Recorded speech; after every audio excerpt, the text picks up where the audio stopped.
আচ্ছা, অনেকেই রবার্ট কিওসাকির ওই বিখ্যাত বইটা ধনী বাবা গরিব বাবা হয়তো পড়েছেন বা অন্তত নাম শুনেছেন।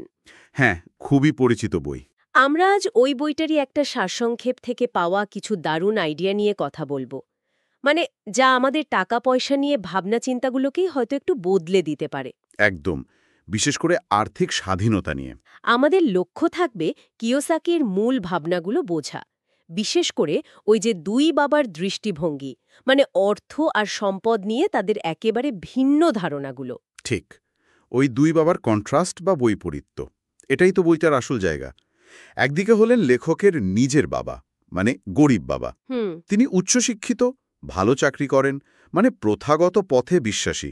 ভালো করে পড়ো, ভালো চাকরি করো, টাকা জমিয়ে রাখো। এই ধারণাটাই তো আমাদের বেশিরভাগের। হ্যাঁ। আর অন্যদিকে বন্ধুর বাবা, মানে ধনী বাবা। তিনি আবার ঠিক উল্টো।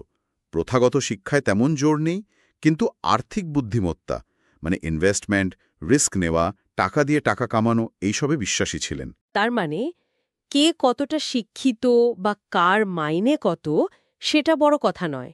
আসল হলো টাকা পয়সা নিয়ে তাদের ভাবনাটা, মানে অ্যাপ্রোচ বা মানসিকতা। ঠিক ধরেছেন। এই মানসিকতার পার্থক্যটাই সব। আর এখান থেকেই বইয়ের সবচেয়ে গুরুত্বপূর্ণ ধারণাটা আসছে, মানে সম্পদ বনাম দায়, অ্যাসেটস ভার্সেস লায়াবিলিটিস। হ্যাঁ, এই কনসেপ্টটা খুব ইন্টারেস্টিং। কিওসাকির সংজ্ঞাটা কিন্তু আমাদের অনেকের সাধারণ ধারণাকে বেশ বড় একটা ধাক্কা দেয়, তাই না? ঠিক। তার মতে সম্পদ হলো সেটাই যা আপনার পকেটে টাকা ঢোকায়।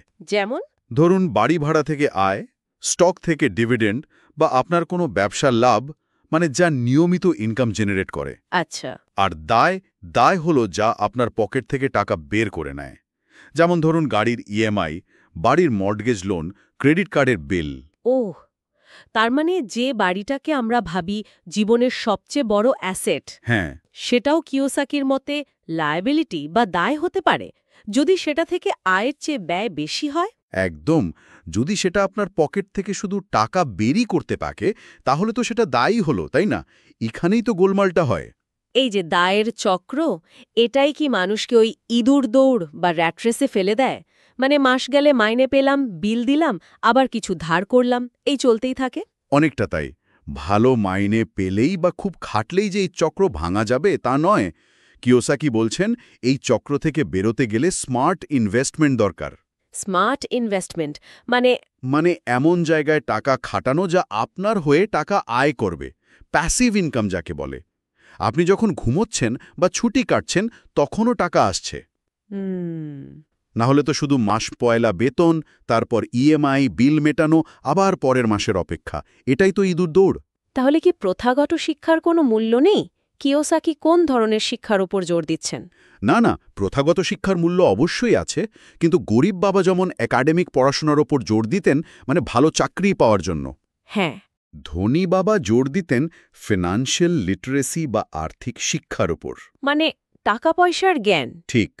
টাকা কিভাবে কাজ করে, কিভাবে টাকা ম্যানেজ করতে হয়, কোথায় বিনিয়োগ করলে বাড়ে, ট্যাক্সের ব্যাপারগুলো কি, এই বাস্তব জ্ঞানগুলো। এই শিক্ষাটা না থাকলে ভালো রোজগার করেও কিন্তু আর্থিক স্বাধীনতা পাওয়া কঠিন। কিন্তু তার মানে কি আম, এই যে সবাইকে চাকরি ছেড়ে ব্যবসা করতে হবে বা বিশাল ঝুঁকি নিতে হবে, এটা তো সবার জন্য সম্ভব নাও হতে পারে। দেখুন, ঠিক ব্যবসা শুরু করতেই হবে এমনটা নয়, বরং উদ্যোক্তা মানসিকতা বা অন্ট্রপ্রেনিউরিয়াল মাইন্ডসেটের কথা বলা হচ্ছে। মানে শুধু একটা চাকরির ওপর ভরসা না করে আয়ের একাধিক উৎস তৈরি করার চেষ্টা করা। আচ্ছা। একাধিক উৎস। আচ্ছা। সেটা ছোটখাটো কোনো সাইড হাসল হতে পারে, বুদ্ধি করে করা কোনো ইনভেস্টমেন্ট হতে পারে। আর ঝুঁকির ব্যাপারে ধনী বাবা বলছেন ক্যালকুলেটেড রিস্ক বা পরিমিত ঝুঁকি নেওয়ার কথা। পরিমিত ঝুঁকি মানে? কানুন জেনে সেগুলোকে আইন মেনেই নিজের সুবিধার জন্য ব্যবহার করা, এটাও কিন্তু আর্থিক বুদ্ধির পরিচয়। বাহ, দারুণ সব পয়েন্ট। তাহলে এত আলোচনার পর মূল কথাটা কি দাঁড়ালো? আর্থিক সাফল্য মানে শুধু কত টাকা কামাচ্ছি তা নয়। একদমই নয়। আসল হলো কত টাকা রাখতে পারছি আর সেই টাকাকে কিভাবে বাড়াতে পারছি। মানে how much you keep and how you make it grow. আর এই পুরোটার পেছনেই রয়েছে একটা বিশেষ মানসিকতা, একটা অন্যরকম চিন্তাভাবনা। একেবারে। মূল বার্তা এটাই। ধনীরা টাকা নিয়ে অন্যভাবে চিন্তা করে। তারা অ্যাসেট তৈরি করে, লায়াবিলিটি কমায়, টাকার জন্য কাজ করার বদলে টাকাকে দিয়ে কাজ করায়। আর এই অন্য পথে হাঁটার চাবিকাঠি হল আর্থিক শিক্ষা, ওই ফিনান্সিয়াল লিটারেসি, যা আমাদের ওই প্রথাগত ইঁদুর দৌড় থেকে বেরোনোর রাস্তাটা দেখাতে পারে। সত্যি ভাবার মতো বিষয়। আচ্ছা, তাহলে শ্রোতাদের জন্য একটা প্রশ্ন রেখে যাই কি? নিশ্চয়ই।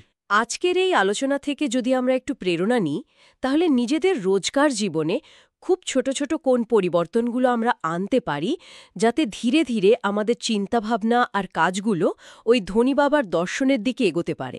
একটু ভেবে দেখার মতো, তাই না?